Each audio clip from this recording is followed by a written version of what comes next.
She bit the red rope with her mouth, but as soon as she untied the rope, she was startled by a sudden alarm. She turned her head to look, and an opening automatically appeared. At a glance, all she could see were the waves crashing. It was then that she realized she had been locked in a new type of prison. 100 years later, the crime rate had skyrocketed. Regular prisons could no longer accommodate the number of inmates, so the department developed this new type of prison. Inmates were transported in iron boxes to the outskirts, helping to ease the pressure on urban prisons. Inside the iron box, Jenny was in extreme panic. She only learned from the screen on the wall that she would have to serve a 7-year sentence inside the iron box. She collapsed instantly. Before this, she had always been a good citizen. She had never done anything wrong. She was definitely framed. But now, stranded near a sea reef, even getting food had become a problem. The next morning, the opening was unlocked. Jenny struggled to get up, preparing to use a small bowl to find something to eat. But it was all in vain. Here, one could only wait for the food delivery. She tried to find a way to escape, and discovered several posts above her head. Jenny tried to touch them, but they shocked her with electricity. It was clear there was no way out from the top. She could only keep exploring. On the wall, there was a latch. Jenny tried to pry it open with her hands, but there was electricity there too. It seemed there were electric devices all around her. As Jenny grew restless, her every movement was being recorded. Before she could find a way out, the iron box's alarm went off again. Jenny panicked. The posts above her head suddenly descended.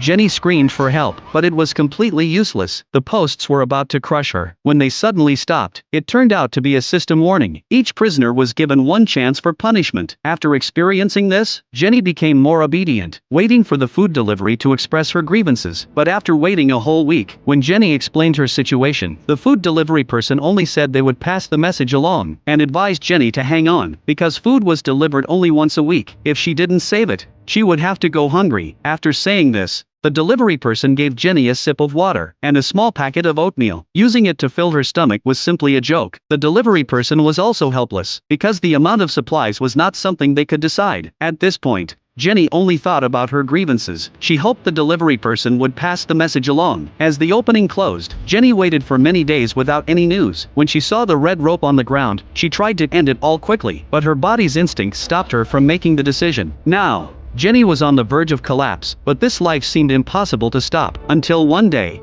she was woken up by the food delivery person. When she woke up, she saw that the oatmeal was wrapped in a notice. Jenny thought it was the announcement of her innocence. She hurriedly poured the oatmeal into the small bowl, ready to check it out.